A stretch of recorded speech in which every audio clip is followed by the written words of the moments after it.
We've all seen those dreamy day in the life of a writer videos, the flickering candles, the misty morning walks, the steaming cups of tea besides a stack of beautifully annotated books. And don't get me wrong, I love that side of writing. I'm definitely guilty of pouring an aesthetic cup of coffee before I type a single word. But lately, I've been thinking about how easy it is to romanticize the writing life and how that can be both beautiful and a bit dangerous.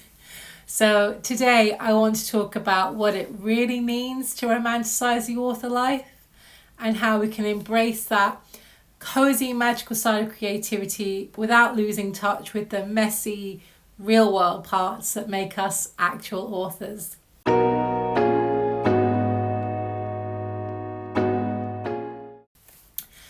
Hey, hi, hello, and welcome back to my channel. If you're new here, my name is Melanie Steele and I write all things cozy. My latest non-fiction book, the Cozy Living Collection, is out now, and my debut cozy fantasy novel, The Lunar Quartz Library, will be published in autumn 2025. Romanticizing your author life isn't a bad thing. In fact, I think it's one of the most powerful tools we have for staying inspired. The concept of romanticizing life has, of course, been around for a very long time. But in the wake of, everything that's going on right now, it has skyrocketed in popularity. There are thousands upon thousands of pins on Pinterest linking to blog articles full of tips and tricks on how to romanticize everything from getting up in the morning to working your 9 to 5 and beyond. Instagram is similarly chock full of accounts filled with aesthetic inspiration. The reason it's so popular is simple. It's because there is something special about lighting a candle before you write, creating a cozy playlist, or having a little pre-writing ritual. It does make a difference. It turns writing into an experience. It tells your brain, this is my sacred time. I'm stepping into my story world now. When I sit down with a warm drink and soft lo-fi beats, I'm not pretending to be a writer. I'm inviting my writer self to come out and play. And that is just a moment of joy and playfulness. This ritual helps me slow down, connect with my imagination, and treat my creativity as something worth honouring. An important thing to remember though is this. Romanticizing does not mean pretending your life is perfect. It means seeing the magic that is already there. But here's the tricky part sometimes. Sometimes we can fall into what I call the aesthetic trap.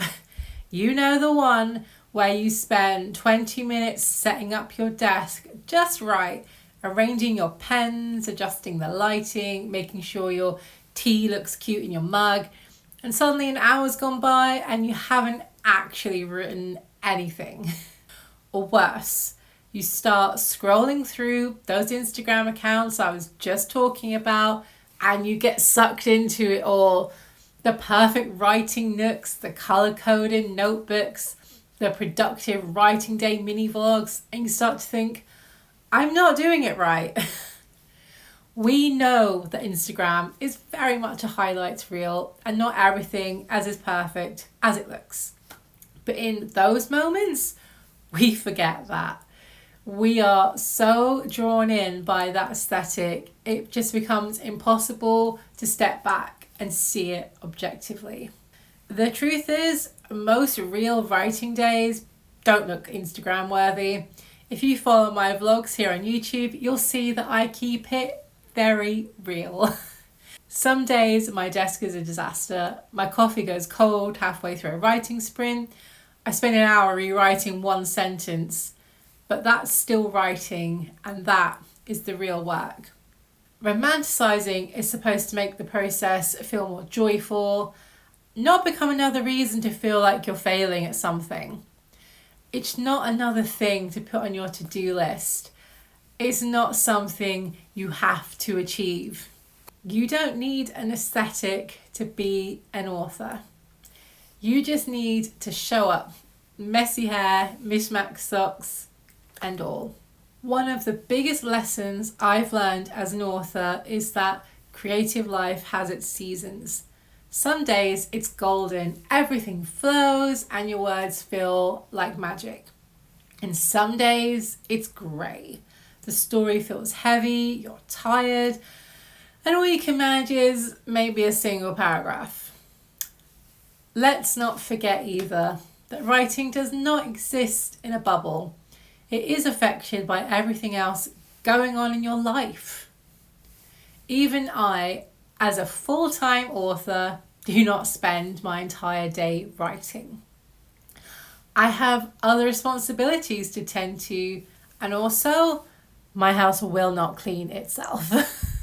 Romanticizing helps us stay connected through these seasons, but it's the consistency that is going to carry us through. Behind every dreamy, candlelit writing session, there are countless hours of editing, admin, second guessing yourself, and that's okay.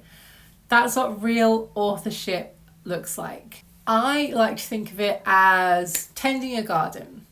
Some days you plant, some days you prune, some days you just water and wait. But every day you show up, you are nurturing something real. So how do we find the balance between the magic and the mess? For me, it comes down to 3 simple things. First of all, anchor your aesthetic in purpose. Light the candle because it helps you focus, not because you need a perfect photo. The ritual should serve the writing, not the other way around. Second, celebrate those unaesthetic moments. The scribbles in the margins, the half-empty coffee cup, the ugly first draft. That's the heartbeat of creativity right there. Let it be beautiful in its imperfection. Third, let cozy support the craft. Build gentle routines that make writing inviting, but remember, the true coziness comes from showing up and connecting with your story. Cozy fantasy and cozy writing in general isn't about escaping reality. It's about softening it. It's choosing to see the magic in ordinary moments. So if your author life doesn't look like a Pinterest board, that's okay. The real magic isn't in the candles or the playlists or the pretty notebooks. It is in the quiet moment when you sit down, open your document and whisper to yourself, let's begin. Romanticize your writing life, absolutely. Make it soft, make it beautiful, but don't forget the messy days count. So I would love to know, do you romanticize your writing life? What little rituals make your creative space feel cozy or sacred? Let's talk about it in the comments. And if you would like more cozy writing chats, gentle encouragement, bookish inspiration, don't forget to subscribe. I upload a topic video every Tuesday and a vlog of my life every Thursday. Until next time, stay cozy and keep writing.